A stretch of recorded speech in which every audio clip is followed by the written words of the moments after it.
Bismillahirrahmanirrahim. Alhamdulillah wa syukurillah. Wassalatu wassalamu ala sayyidina Rasulillah wa ala alihi wa ashabihi wa man tabi'ahu dahu wa wala la hawla wa la quwwata illa billah. Rabbi shrah li sadri wa yassir li amri wa hlul 'uqdatam min lisani yafqahu qawli wa ba'd. Masyaallah, kami para pengurus PWI baik tingkat pusat, kabupaten, wabil khusus wakil ketua umum pusat PWI Kiai Matuddin Al-Bantani, Panglima Laskar Sabilillah Pusat Kiai Syarifuddin, dan para pengurus PWI dan komandan Laskar Sabilillah dari berbagai tingkatan. Alhamdulillah wa syukurillah. Seiring dengan perjalanan waktu ini, kita alhamdulillah organisasi ini semakin mengalami peningkatan dan semakin mendapatkan apresiasi dari seluruh rakyat Indonesia. Alhamdulillah. Kemarin kita juga sudah ke Batam. Di Batam juga alhamdulillah sudah melantik, ada Laskar Sabilillah di sana, ada pengurus wilayah, pengurus perjuangan Wali Songo Indonesia, yaitu Kepulauan Riau. Mudah-mudahan mereka juga bisa membentuk di tingkat kabupaten-kabupaten. Dan di Batam ini memang sangat luar biasa yang saya lihat, karena mungkin itu tanahnya itu tanah yang sudah diplot oleh pemerintah untuk menjadi kawasan-kawasan seperti halnya Singapura, kawasan bisnis atau kawasan baru, sehingga ada beberapa tanah rakyat itu yang kadang-kadang digusur gitu.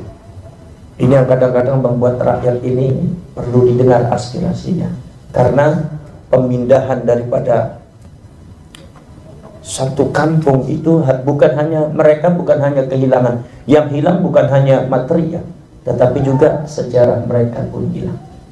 Itu yang harus kita perhatikan oleh kita semua. Dan termasuk juga urusan kita masalah situs dan sejarah. Di sana ada beberapa makam yang sangat luar biasa. Ada beberapa makam, namanya makamnya Sayyid Abdul Rahman bin Abdul Aziz. Ini dari Maroko. Saya ziarah ke situ. Saya titip juga kepada kuncennya, namanya Bapak Muhammad Arifin, karena ada beberapa oknum-oknum habaib yang sudah datang ke situ. Bahkan menawarkan beberapa dana untuk pembangunan. Tapi Pak Muhammad Arifin ini kekeh. Artinya bahwasannya jangan sampai ini sejarahnya dibelokkan, karena beliau ini bukan Habib dari Yaman, tetapi beliau ini dari Maroko. Bahkan dari Marokonya juga datang ke situ. Akhirnya saya cuma berpesan dan titip di sana. Cuma kawasan itu memang ada kawasan yang mau digusur gitu kan. Sehingga ada satu dukungan advokasi hukum supaya situs yang ada di Sayyid Abdul Rahman ini jangan sampai tergusur. Maka di sana insya Allah nanti mungkin kita bisa bahu-membahu di antara bidangnya masing-masing, di divisinya masing-masing. Barangkali ada yang di pusat atau di mana, itu bisa membantu yang ada di Batam. Walaupun di sana juga sudah ada persiapannya, advokasinya ada, dan yang lainnya ada. Ya mudah-mudahan kita saling bantu-bantu, nanti bisa ada komunikasi lah di sana, di Kepulauan Riau itu. Nomor selanjutnya juga di Riau. Di Riau juga saya juga datang ke sana, ke makamnya Syarif Abdul Karim ya kalau nggak salah. Itu juga beliau juga syarif. Dari ternyata Kepulauan Riau itu memang kepulauan syarif, bukan Kepulauan Habib. Itu sangat jelas sekali itu. Di sana banyak sekali syarif. Mungkin saya yakin para ulama, para kiai Riau itu masih syarif itu, karena mereka keturunan para syarif-syarif masa lalu. Sampai yang ada di kerajaan Kesultanan mungkin Siak, ada yang kepulauan kerajaan Riau Siak, ya.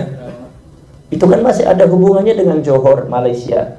Dan Johor Malaysia ini masih ada hubungannya dengan Cirebon. Nasab kita yang ada di Cirebon itu juga selalu konfirmasi dengan yang ada di Johor Malaysia. Jadi artinya kita ini masih satu keluarga sebetulnya.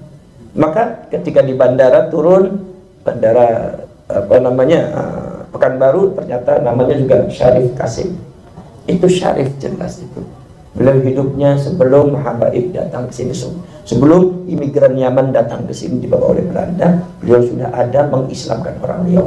Ini saya menginginkan, dan kita itu harus memberikan penyadaran kepada masyarakat di sana, masyarakat kebesaran masyarakat Melayu, kebesaran masyarakat Jawa, kebesaran masyarakat Nusantara, bahwasanya mereka punya nilai-nilai kehidupan dan peradaban yang sangat luar biasa. Ini cuma karena memang ini sementara ini ditutup oleh doktrin-doktrinnya para habaib yang kadang-kadang nggak masuk akal dan kadang-kadang membutakan mereka dengan satu iming-iming bahwasanya akan mendapatkan syafaat, akan mendapatkan surga dan segala-galanya, seperti yang didoktrinkan oleh data-data yang sudah tersebar masalah yang berkaitan dengan data-data Rabitatul Alamiyah itu seperti itu. Jadi artinya memang kita harus menyadarkan dengan sabar kepada mereka supaya mereka mau kembali kepada leluhur mereka, supaya mereka berbangga dengan apa adat budaya peradaban Melayu mereka. Kita bangga dengan Jawa kejawaan, dengan Sunda mereka. Jadi Nusantara itu besar, itu lebih besar daripada yang ada di Yaman, yang dimiliki oleh para habaib gitu. Cuma doktrinnya karena sudah lama di sana, jadi kita harus mengadakan pendekatan secara persuasif, karena bagaimanapun mereka itu adalah saudara-saudara kita, bukan sekedar seagama, mungkin juga masih ada saudara senasab. Maka dari itu kita masih makin persuasif, penyadarannya adalah dengan cara keilmuan. Kemudian masalah yang berkaitan dengan Mukernas. Mukernas ini tujuannya adalah untuk mempertajam pelaksanaan program yang disebut dengan tupoksi, tugas pokok dan fungsi. Itu harus masing-masing divisi harus mengemukakan, dan saya memohon kepada panjenengan semua yang ada di daerah itu bisa mengusulkan beberapa program-program nanti. Di Mukernas itu ada satu program yang berlian, pikiran yang jitu, bagaimana tentang masalah yang berkaitan dengan pertahanan kenusantaraan, pertahanan kesejarahan yang berkaitan dengan leluhur yang ada di Nusantara, dari mulai Aceh, Sumatera, Kalimantan, Sulawesi, Ambon, Nusa Tenggara sampai Madura, Jawa, Sunda, semuanya. Ini barangkali ada satu ide yang berlian nanti kita tuangkan ada di Mukernas ini. Maka dari itu hendaknya kita semua mempersiapkan satu usulan-usulan nanti yang harus diusulkan di Mukernas ini, karena ini pekerjaan kita yang sangat banyak. Dan yang nomor selanjutnya, saya menginginkan untuk tahap pertama nanti kita rawe-rawe rantas. Kalau kita ini mendukung uang banyak dulu susah bekerja. Ibarat kita itu begini, kata Allah Subhanahu wa taala itu adalah fantashiru fil ardh wabtaghu ma kataballahu lakum. Allah berbicara, udah kamu menyebar jalan aja dulu, kamu gerak aja dulu, baru carilah itu anugerah Allah. Artinya mencari anugerah Allah setelah kita bergerak. Kalau kita nggak bergerak, nanti anugerah Allah nggak akan kita dapatkan. Maka di sini harus ada satu pergerakan yang nyata dan real. Ya, memang waktu kemarin itu adalah kita pembenahan struktur organisasi. Ya, sekarang insya Allah struktur organisasi sudah mulai lengkap. Nanti yang menyusul nanti akan saya berikan SK secara langsung personalitinya itu. Nah nanti itu. Jadi jangan bosan-bosan dan jangan takut untuk mengusulkan sesuatu, baik itu merupakan personality untuk dijadikan pengurus di pusat, atau seumpama dewan pakar, atau seumpama yang lainnya, itu program-program itu usulkan semua. Karena ini demi kemaslahatan kita semua bangsa Indonesia. Bangsa Indonesia harus tetap utuh, dan bangsa Indonesia harus dimiliki oleh orang Indonesia, jangan dimiliki oleh orang lain. Dan yang harus berkuasa di Indonesia harus kita semua orang Indonesia, bukan orang lain. Dan yang harus besar, paling mulia, paling tinggi derajatnya di Indonesia bukan orang lain, tapi harus orang Indonesia. Supaya kita ini jangan sampai kita diperbudak di daerah sendiri. Kita dirampok tapi di rumah kita sendiri. Bahkan kita kadang-kadang salamannya dicucuk juga. Ada pencuri yang mau masuk mau nyuri kok, malah salamannya kita nyucuk, kan aneh juga gitu. Ini sebuah sopan santun apa kebodohan, saya sendiri kadang-kadang nggak ngerti juga ini. Nah ini, jadi ini betapa pentingnya Mukernas. Maka Mukernas ini adalah satu yang dipertegas adalah sebagai pengurus hendaknya pengurus-pengurus yang ada di daerah dan di provinsi itu segera kita bantu supaya kita jangan terlalu bertele-tele kan ngurus masalah pengurus, sehingga dalam beberapa bulan ini semua pengurus yang sudah dilantik, yang sudah dikeluarkan SK selesai ya. Kemudian yang lainnya cepat bicara program, penerapan program. Kemudian setelah program, saya mohon ada pergerakan untuk apa? Untuk mendirikan kantor, minimal kantor untuk wilayah. Secara itu aja, secara acak aja. Artinya cara siapa yang mungkin? Siapa yang mungkin? Nanti kita juga akan begini.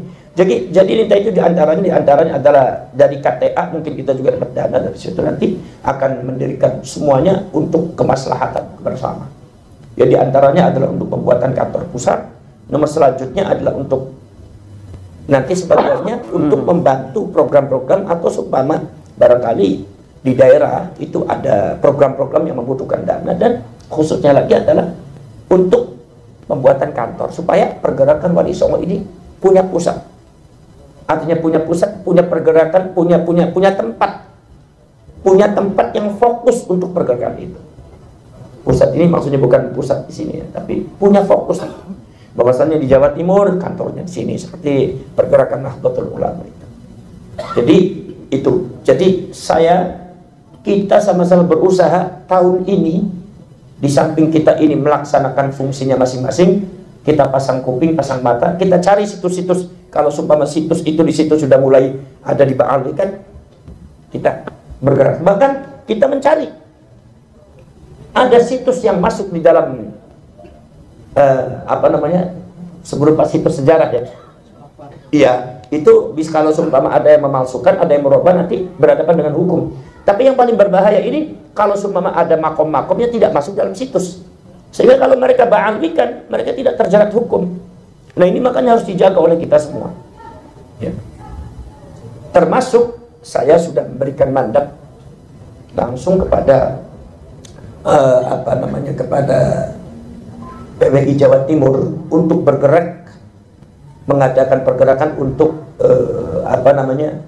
mengadakan investigasi dan observasi yang berkaitan dengan Mbah Sunan Bonang dengan yang makam di pinggir-pinggirnya itu kan ada makam Habib Balawi. Ada Ba'alwi itu diinvestigasi, diobservasi kita. Kenapa? Ini kita pergerakan Wali Songo, Mbah Sunan Bonang itu termasuk Wali Songo yang tokoh. Jadi jangan sampai kita bergerak beliau di nomor 2 kan. Sebab apa? Walat kita nanti. Yang lain diurus Mbah Sunan Bonang kan. Kemudian jadi ada beberapa di antara program itu. Kemudian framing masalah yang berkaitan dengan Wali Songoan. Kita ini baik secara media ataupun secara sosial itu harus bisa membuat warna Indonesia ini warna Nusantara, jangan warna Ba'alwi. Seperti contohnya seperti ini ya. Kalau seumpama kita ada acara haul, itu yang dimunculkan itu adalah budaya kita. Kalau yang ada di Padang ada tari piring, ada tari apa. Kalau di Sumatera, kalau di Aceh mungkin ada tari saman. Kalau seumpama di Nusa Tenggara Barat mungkin ada tari apa. Kalau di Jawa ada tari apa. Saya itu dulu pernah, saya bilang coba kalian semua kalau seandainya ada maulid Nabi itu jangan selalu pakai hadroh, walaupun hadroh itu juga. Sebab biasanya hadroh itu kan satu alat yang digunakan oleh para ba'ali untuk menundukkan ya, untuk melumpuhkan, untuk menutupi gitu, budaya-budaya yang ada gitu kan. Sebetulnya alat itu nggak salah, nggak jadi masalah. Kita hadron juga nggak jadi masalah. Kita belokkan aja kita, artinya kita ambil kita untuk alatnya sama. Ya, alatnya sama, tapi kita gunakan untuk yang hadron, untuk kita jangan sampai lupa sama budaya-budaya semua. Nah maka dari itu, alhamdulillah di Wonosobo itu saya ketika itu Maulid Nabi itu sholawatnya itu pakai gending, pakai gendang, pakai gending, itu cukup khidmat juga. Kemudian langgamnya, sholawatnya langgam Jawa, waduh itu sangat asik sekali. Saya bicara Maulid Nabi itu di situ, ya Allah, sangat khidmat sekali. Lebih khidmat daripada yang khaturan biasa tangannya di atas itu kan. Konser. Iya. Itu saya lebih khidmat. Masya Allah, orang semua tenang mendengarkan itu. Sangat biasa. Nah itu nanti kita kembangkan budaya kita. Maka dari itu setiap ada pelantikan, saya tadi sudah bicara juga, saya juga pernah bicara juga pada pengurus yang ada di Pemalang. Setiap ada acara pelantikan, hendaknya kita adakan pawai budaya. Harus ada pawai budaya. Sebab itu bagian daripada perjuangan kita, mengindonesiakan kembali orang Indonesia. Pawai budaya. Jadi kalau di Banyumas kan ada apa namanya, ada kentung. Kalau di Jawa Barat kan ada angklung, ada calung. Ini calung ini sudah hampir hilang ini calung. Kan ada angklung, ada calung itu. Calung itu bagus. Tinggal nanti gerakannya, kemudian isinya nyanyian diganti sholawat, kemudian juga untuk humor-humornya juga jangan dihilangkan. Tampilkan itu. Budaya tari, ya kan? Kemudian juga apa namanya, seperti yang ada di Jawa itu, apa diantaranya adalah apa palang pintu itu kan? Adat palang pintu kita kembangkan itu. Kemudian juga apa namanya yang tari-tari apa namanya, yang diarak-arak itu kan? Ya. Reo. Apa namanya? Reo. Ya reo, kemudian apa yang iya kayak model begitu. Singo barong. Itu di arak-arak kan biasa orang Betawi itu yang ada itunya. Itu ondel-ondel. Itu harus kita kembangkan terus. Makanya kita itu harus banyak bekerja sama dengan dinas situs dan budaya, pariwisata, itu harus banyak kerjasama seperti itu. Nanti sehingga kita itu kerjanya betul-betul real dan juga secara hukum juga nanti kita saling membackup. Ya. Kemudian masalah yang berkaitan dengan Mbak Sunan Bonang itu saya minta kepada panjenengan yang dari Jawa Timur hendaknya diapresiasi secara serius. Karena itu salah satu pokok perjuangan kita ya. Kalau kita tidak bisa memperjuangkan Mbah Sunan Bonang, ya buat apa kita ada kata-kata Wali Songo-nya? Ganti aja selain Wali Songo. Karena Mbah Sunan Bonang itu kan termasuk Wali Songo. Jadi kalau kita itu bisa memperjuangkan orang, ini Wali Songo-nya bagaimana? Sudah tahu di situ banyak makamnya Habib, ini makamnya benar apa tidak? Kalau benar nggak usah dirubah. Kalau tidak benar ya harus dibenerin. Kita bukan mau menghilangkan Ba'ali, bukan sama sekali. Kita kalau memang itu Ba'ali ya udah. Tapi kalau bukan Ba'ali ya harus diganti, dibenarkan. Nggak jadi masalah seperti itu. Jadi maka dari itu ini program yang sangat penting sekali. Maka di sini mungkin ada beberapa pengurus yang harus di-SK-kan. Saya tadi sudah bilang sama kesekretariatan khususnya Mas Ken dan Syarif Azizain bahwasanya untuk masalah SK khusus yang ada di Jawa Timur, karena ini spesial case untuk beresi Sunan Bonang, maka dari SK-nya nanti dikirimkan dulu, walaupun seremonial pelantikannya nanti bisa menyusul. Kalau untuk yang lain sebaiknya ya bersamaan dengan pelantikan yang lain, karena ini ada tugas. Kemudian yang di Garut itu coba nanti menjaga ada apa namanya Sunan Gadok. Kemudian ada lagi ini makam baru yang di pinggir jalan di sawah itu, di daerah apa itu namanya? Saya pernah ziarah ke situ, bahkan saya pernah dengan bupatinya ketika itu ada acara di situ. Itu bagaimana sejarahnya?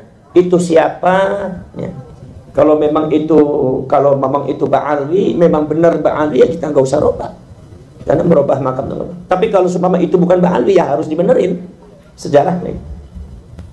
Maka dari itu kita tidak mau merampas orang, tetapi kita membenarkan apa yang salah, kita luruskan. Ini tugas kita ya. Siapapun presidennya, PWI dan Laskar Sabilillah tetap bergerak, tetap harus bergerak. Dan kita nanti juga mengadakan kedekatan, bertemu seumpama dengan presiden kita dalam rangka kenusantaraan, kemaslahatan kerakyatan. Itu kita harus bekerja sama baik dengan pemerintah. Maka dari itu kepada seluruh anggota PWI dan Laskar Sabilillah, mari kita kembali kepada rumah. kembali ke rumah sendiri, yaitu ke PWI, ke NU. Nggak usah mikirin politik lah, politik cukup di tangan, setelah itu udah dilepas saja. Jadi artinya kita ini tidak usah terpengaruh oleh perbedaan politik, tapi kita harus netral ya, kita harus toleransi. Itulah yang namanya politik, memang berbeda-beda.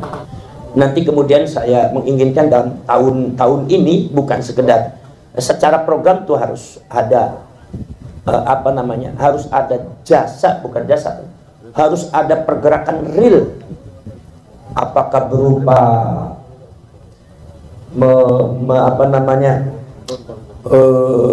mencatat ya, mendeteksi beberapa situs-situs yang ada, dicatat, bekerja sama dengan pakunya, bekerja sama dengan bupati, bersegera dengan departemen yang terkait ya, kemudian mencatatnya, kemudian terus diintervalisi, kemudian kemudian juga nanti diadakan satu pembenahan, dibuat kuncen-kuncen gitu kan. Di samping kita juga harus mengadakan pelebaran sayap yang ada di Kalimantan, yang ada di NTB ini, saudara-saudara kita diharapkan untuk bisa membentuk Laskar Sabilillah dan pergalakan Wali Songo dalam rangka mempertahankan dan membentengi leluhur dan sejarah dan situs-situs budaya yang ada di Indonesia ini. Maka dari itu, sehingga nanti PWI dan Laskar Sabilillah ini adalah sangat berguna dan bagi kemaslahatan negara dan bangsa Indonesia ini, dan khususnya dalam masalah yang berkaitan dengan sejarah. Kemudian ketika nanti kita sudah fix ya, ada yang Kiai Imad katakan tadi, kita itu sudah tidak usah berdebat masalah nasab lagi, karena udah fix. Karena nasabnya Mbak Alwi itu memang sudah putus. Karena apa fixnya? Wa fi anfusikum afala ta'qilun. Ayatnya Allah ada pada diri kalian sendiri, yaitu tes DNA, dan DNA udah selesai. Ternyata Yahudi Askenazi ya udah, karena diterima saja. Tinggal apa? Saya tidak membenci habaib, tetapi habaibnya harus menerima. Kenapa sebabnya? Jangan sampai menyalahi, nggak mau menerima ilmu. Loh, itu teknologi. Kalau seumpama Anda itu tidak mau menerima teknologi, nggak usah pakai HP, nggak usah pakai mobil, kan Anda nggak mau menerima teknologi. Tapi Anda pakai HP, Anda pakai mobil, tapi Anda menyalahkan DNA, nggak mau DNA, ya salah. Itu sama-sama teknologi, dan teknologi itu harus semua terus berkembang ya. Saya yakin pada waktu zamannya Mbah Hasyim Asy'ari kan belum ada teknologi, makanya genetika itu masih belum bisa ditemukan, belum bisa ditemukan. Dan saya yakin ini akibat arus daripada teknologi yang sangat kuat, sehingga kita mendapatkan manuskrip yang ada di Turki, manuskrip yang ada di Irak, manuskrip yang ada di Maghribi. Itu betapa mudahnya kita melalui komunikasi kita, kirim WA kita kepada nakoba-nakoba yang ada di dunia internasional ini. Jadi nggak perlu ke sana. Kapan-kapan aja kita ke sana, kita utus orangnya ke sana. Sekali dua kali, udah dianya di sini, udah sekali dua kali. Komunikasinya pakai WA, pakai video call, pakai kemudian kita Zoom meeting, ya. Sehingga ratusan manuskrip sudah dipelajari oleh kiai-kiai kita, ya, termasuk oleh Kiai Imaduddin, Kiai Nur Ihya, dan yang lainnya. Itu beberapa manuskrip yang saya yakin manuskrip itu pada waktu zamannya Mbah saya, Mbah Abbas, dan Mbah Hasyim Asy'ari, saya yakin belum bisa diakses. Betul. Itu bukan berarti karena beliau itu salah atau Mbah Abbas itu kurang, bukan. Beliau alim, cuma masalah fasilitas. Jadi kita ini jangan alergi sama itu. Kalau kita sumpama mengkonfrontir, oh itu Mbah Hasyim Asy'ari lebih alim, Mbah Abbas lebih alim, kenapa semua Gus Abbas? Loh, bukan masalah itu, ini masalah fasilitas. Dulu belum ada WA. Mbah saya waktu haji di Mekah itu bolak-balik 3 bulan. Bolak-balik 3 bulan. Di kapalnya saja 1,5 bulan. Sekarang kalau seumpama kita haji cukup dengan 9 jam sampai Mekah, bukan berarti kita merasa lebih mulia daripada Mbah Abbas dan Mbah Hasyim. Kenapa? Karena teknologinya udah ada sekarang. Itu Mbak Abbas nggak sakti. Iya. Wah, dianggapnya nanti Mbak Abbas nggak sakti. Kalah sakti sama saya. 9 jam doang. Saya bisa 9 jam. Bukan itu. Jadi panjenengan ini jangan punya pikiran seperti itu. Karena Allah pada waktu zamannya Mbak Abbas itu belum ada transformasi untuk haji pakai pesawat, tapi pakainya apa? Kapal. Ya. Dulu zamannya, coba bayangkan, kalau seumpama kita bayangkan, ke Mekah saja 3 bulan. Kalau beliau Mbah Hashim atau Mbah Abbas itu mencari data-data manuskrip yang ada di Irak, yang ada di Tunisia, yang ada di Pakistan, berapa negara, berapa tahun itu? Dan dananya juga besar. Zaman dulu mah zaman perjuangan. Jadi sama sekali. Makanya beliau itu tidak bicara masalah nasab ketika itu. Saya yakin kalau beliau itu hidup dan sekarang terbukti bahwasanya Habaib itu bukan cucunya Rasulullah, baik secara data nasab dan secara DNA, pasti beliau jawab, saya nulis Sayyid dan Habib itu bukan bicara nasab. Kan saya sudah bicara dilalatun ala sihatin naqli. Memang caranya menulis seperti itu. Caranya orang menulis itu yang mutqin, orang thiqah yang dipercaya itu begitu harusnya. Di sini syekh, ya di sini syekh, di sini sayyid, di sini sayyid, di sini bin, di sini bin. Bener enggaknya terserah. Bener enggaknya itu kan urusan nasab, bukan urusan masalah dilalatun ala sihatin naqli atau bab riwayat. Iya, betul. Nah, contohnya seperti ini. Saya kan mencontohkan, kan ada di YouTube saya. Saya mencontohkan begini. Imam Ibnu Malik itu namanya bukan Muhammad bin Malik, tapi Muhammad bin Abdullah bin Malik. Cuma karena Muhammad bin Abdullah ini mirip Rasulullah, makanya Imam Ibnu Malik tidak mau disebut Muhammad bin Abdullah, pengennya Muhammad bin Malik. Makanya seluruh nukilan yang ada di kitab-kitabnya beliau, qala Ibnu Malik. Ketika seumpama Mbah Hashim Asy'ari nulis kitab qala Ibnu Malik, jangan disalahkan oleh kita. Gimana Mbah Hashim tuh? Enggak tahu. Masa Ibnu Malik padahal Muhammad bin Abdullah bin Malik. Kata Mbah Hashim, kalau Mbah Hashim itu pasti bilang, lawang di situnya tulisnya Ibnu Malik, ya saya tulis Ibnu Malik. Ya itu kan itu Muhammad bin Abdullah, itu urusan nasab, bukan urusan riwayat. Betul. Kan seperti itu. Jadi jangan ini yang berkembang itu. Ada lagi nih perkembangan yang terbaru, saya tadi ngobrol sama Ki Iman. Bahwasanya ada katanya kalau semua nasabnya Habaib ini ijma'ul ulama. Saya baca tulisannya, yang saya baca itu ulama yang disebutkan paling-paling 10 ulama juga nggak ada. Lah kalau Anda menyebutkan hanya 10 ulama, kita juga bisa menghadirkan 200 ulama yang membatalkan bahannya. Jadi yang ijma' mana? Nah, satu. Nomor 2, kalau yang Anda sebutkan cuma imam ini, imam ini, imam ini, kita juga punya. Satu. Nomor 2, sekarang ijma'ul ulama, apakah di dalam bab nasab itu ada ijma'? Sebab ijma' itu adalah kajiannya kajian fikih, bukan kajian nasab. Kalau kajian nasab itu sama dengan kajian riwayat hadis. Apa? Kajian data. Kalau datanya valid, ya hadisnya sahih. Seneng nggak seneng, masuk akal nggak masuk akal.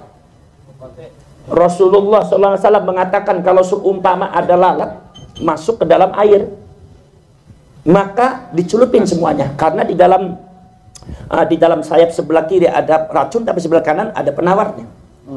Itu hadis pada waktu itu nggak masuk akal, tetapi karena yang meriwayatkan thiqat semua masuk akal, nggak masuk akal harus diterima. Ini namanya kajian data, karena data riwayatnya seperti itu. Urusan masalah keilmuan, barangkali keilmuan kita belum sampai.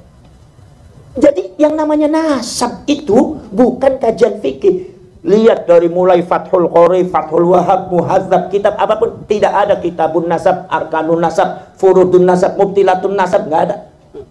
Nasab itu ada kitabnya sendiri, tidak masuk dalam kajian ilmu fikih. Nomor 2, kemudian sama dengan usul hadis, riwayat itu tidak ada di kajian fikih, karena ilmu riwayat itu ilmu data. Lah kalau seumpama ilmu data diijma'kan, berarti tidak ada Bukhari Muslim. Sekarang saya, kalau seumpama ada ulama 100 mengatakan hadis ini sahih, tapi kata Imam Bukhari dan Muslim mengatakan hadis ini dhaif, pasti ulama mengatakan, seluruh ulama hadis mengatakan, maka yang dipegang adalah apa? Ma sahhahul Bukhari, ma dha'afahul Bukhari, ay ma qalahul Bukhari wa Muslim. apa yang dihukumi oleh Imam Bukhari dan Muslim ini harus diterima walaupun 100 orang mengatakan sahih.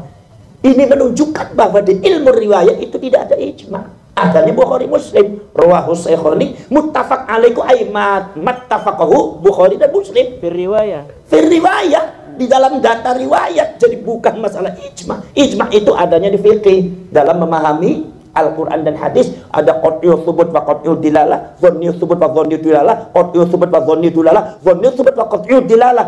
Sehingga ini orang nggak bisa nebak, harus ulama-ulama yang pinter. Maka di sini otoritas ulama sangat menentukan. Itu karena data. Kenapa Imam Hakim itu kitab Mustadraknya, padahal Imam Hakim itu pada waktu zaman hidupnya disebutnya Amirul Mukminin fil hadis. Amirul Mukminin, bukan sekedar hafid. Okay. Amirul Mukminin fil hadis, yang sangat alim. Tetapi kenapa kitab Mustadraknya tidak diunggulkan oleh para ulama? Kenapa? Karena data sejarah mengatakan Imam Hakim itu menulis kitab Mustadrak itu pada waktu umur 60 tahun. Dan itu Imam Hakim sudah mulai ikhtilat, banyak yang lupa, bercampur riwayatnya. Lah di sini makanya, saudara-saudara kalian. Makanya di dalam ilmu riwayat dan ilmu nasab itu nggak ada ijma. Kalau nggak ada ijma, Bukhari Muslim nggak ada. Yang ada, ya marawahul Bukhari wa Muslim, kitab Sahih Bukhari, Sahih Muslim. Cukup 2 orang udah bisa ngalahin semuanya. Walaupun ada Imam Tabrani, walaupun ada Imam Baihaqi, ada Imam Hakim, udah 3 orang, berapa orang, ya nggak bisa. Ya Bukhari Muslim itu yang sahih. Karena makanya ada yang mengatakan bahwa Bukhari Muslim itu adalah ashahul kutub ba'dal Quran. Kenapa bisa seperti itu? Karena memang tidak ada ijma.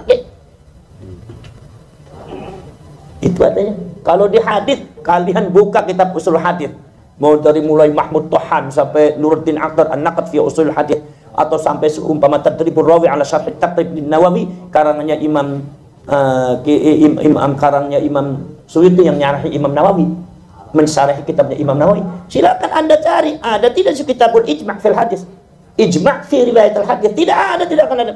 Yang ada muttasil, munqati', mudraj, mudallas, itu ada. Tadlis itu ada, babut tadlis, al jarh wa ta'dil itu ada. Karena apa? Itu kajian data. Ya, jadi artinya saya terlalu semangat menjawab. Kadang-kadang gemes juga. Makanya saya kadang-kadang telepon sama apa namanya, sama Ki Imad, ini supaya itu supaya bisa dipantai tuh. Dan saya minta kepada Ki Imad nanti di Tegal nggak usah mundur, jawab terus masalah nasa. Semakin dilarang semakin dibahas ya. Jadi kenapa sih takut tuh? Kok zaman sekarang kok muhibbinnya Ba'alwi dan Ba'alwi ini kok takut-takan ayat-ayat nasab? Dia hampir sama dengan orang munafik. Kalau mendengarkan ayat Allah ibarat disambar petir kata Allah. Kenapa mereka sehingga banyak mendengarkan Muhammad jangan bicara ayat Al-Quran, Muhammad jangan membaca ayat Al-Quran. Karena ketika diturunkan ayat Al-Quran mereka kayak sambar petir. Kok kenapa karakternya sama? Kok boleh baca memang ayat nasab? Ya, kalau saya semakin dilarang semakin bicara. Insya Allah nanti kita di Tegal, nanti kita semuanya sudah persiapkan. Ya, artinya kalau semua ada sesuatu yang mau mengacaukan, kita hadapi semuanya. Karena ini adalah pembelaan terhadap bangsa dan leluhur kita. Jadi tidak boleh ada kata mundur. Karena ini adalah bangsa kita, tidak boleh ada yang acak-acak. Sejarahnya harus diluruskan. Tidak boleh ada tuan di Indonesia. Tuan di Indonesia adalah kita sendiri sebagai bangsa Indonesia, tuan kita.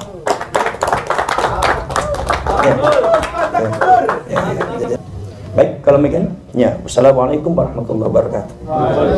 Waalaikumsalam warahmatullahi wabarakatuh. Terima kasih. Tuan